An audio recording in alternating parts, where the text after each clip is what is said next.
सोमनाथ का मंदिर जब बनाया था तो सरदार वल्लभ भाई पटेल गए थे ना, वैसे ही तो मोदी जी तो कर रहे हैं ना। अच्छा ही तो काम है, करना चाहिए, बिल्कुल करना चाहिए। और ये क्यों नहीं आ रहे हैं? ये अहंकारी हैं, ये पापी हैं, इनको आना ही नहीं चाहिए। वो जो भूत पिशाच निकट नहीं आवे बोले ना, वो सही है बिल्कुल।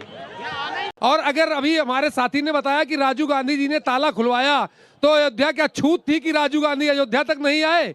उनको भी तो अयोध्या आना चाहिए। राजीव गांधी अगर ताला आपने खुलवाया है तो आपको आना चाहिए। और अयोध्या का विकास का ठेका मोदी जी ने नहीं ले रखा था, विकास तो आप भी करा सकते थे मान्यवर। आप अस्त में हड्डियां डालने का काम कर रहे हैं यज्ञ में, और कुछ नहीं कर रहे हैं। जनता समझ चुकी है, अब की बार 400 पार।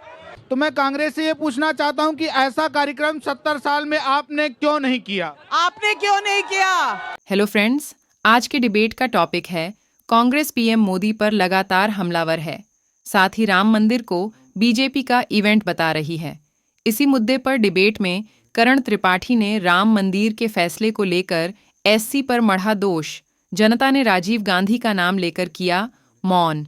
चलिए जनता से पूछते हैं, जनता से पूछते हैं कौन राजनीति करता है और कौन राम नीति करता है, जनता किसको वोट देती है। मैं पूछना चाहती हूं, चलिए यहां पर खड़े हैं, आप बताइए कि बीजेपी राजनीति करती है राम के नाम पर?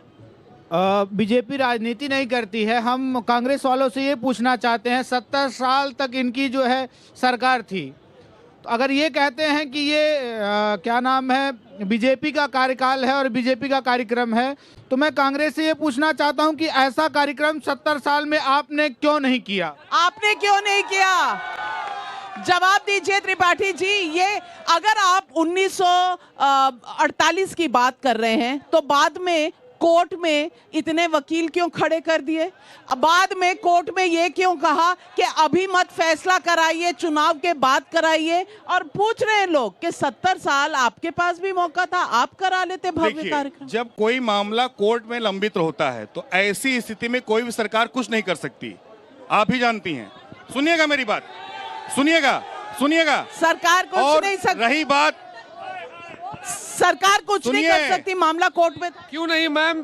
2019 चुनाव के पहले कपिल सिब्बल ने जाके हलफनामा सुप्रीम कोर्ट में दिया था। ये सब लोग जानते हैं कि रामलला की सुनवाई को अभी जो है लंगरहान किया जाए, कि जिसका प्रभाव चुनाव पे पड़ेगा। और अगर अभी हमारे साथी ने बताया कि राजीव गांधी जी ने ताला खुलवाया, तो अयोध्या क्या छूत थी कि राजीव गांधी अयोध्या तक नहीं आए? उनको भी तो अयोध्या आना चाहिए। राजीव गांधी अगर ताला आपने खुलवाया है तो आपको आना चाहिए। और अयोध्या का विकास का ठेका मोदी जी ने नहीं ले रखा था, विकास तो आप भी करा सकते थे मान्यवर।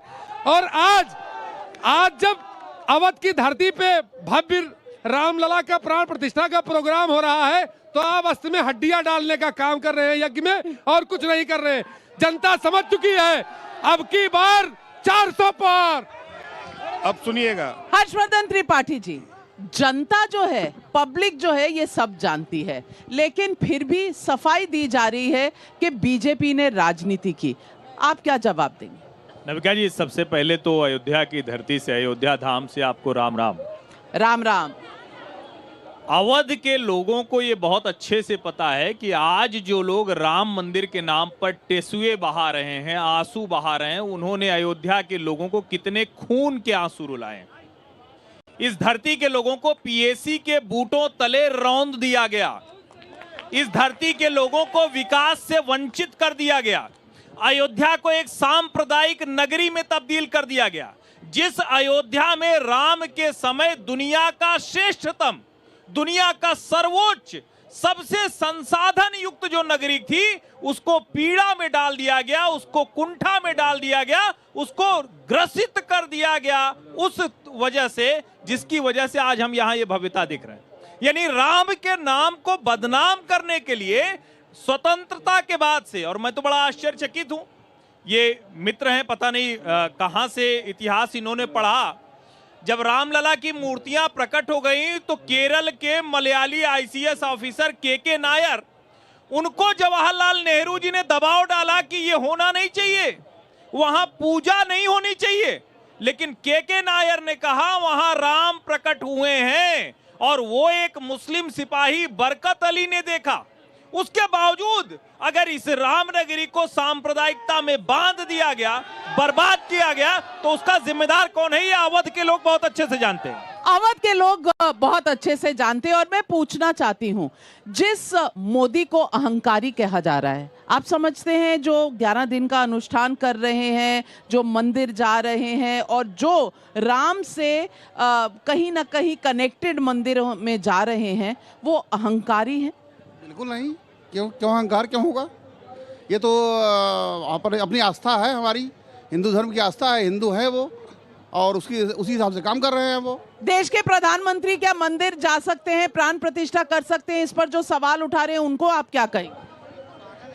क्यों नहीं करवा सकते? सोमनाथ का मंदिर जब बनाया था तो सरदार वल्लभ भाई पटेल गए थे ना, वैसे ही तो मोदी जी तो कर रहे हैं ना। अच्छा ही तो काम है, करना चाहिए, बिल्कुल करना चाहिए। और ये क्यों नहीं आ रहे हैं? ये अहंकारी हैं, ये पापी हैं, इनको आना ही नहीं चाहिए। वो जो भूत पिशाच निकट नहीं आवे बोले ना, वो सही है बिल्कुल। तो दोस्तों, आज के डिबेट में आप किसके साइड खड़े थे हमें ज़रूर बताएं, और इस टॉपिक पर आपकी क्या राय है कमेंट करके बताइए, और सब्सक्राइब करें हमारा चैनल हल्ला मीटर।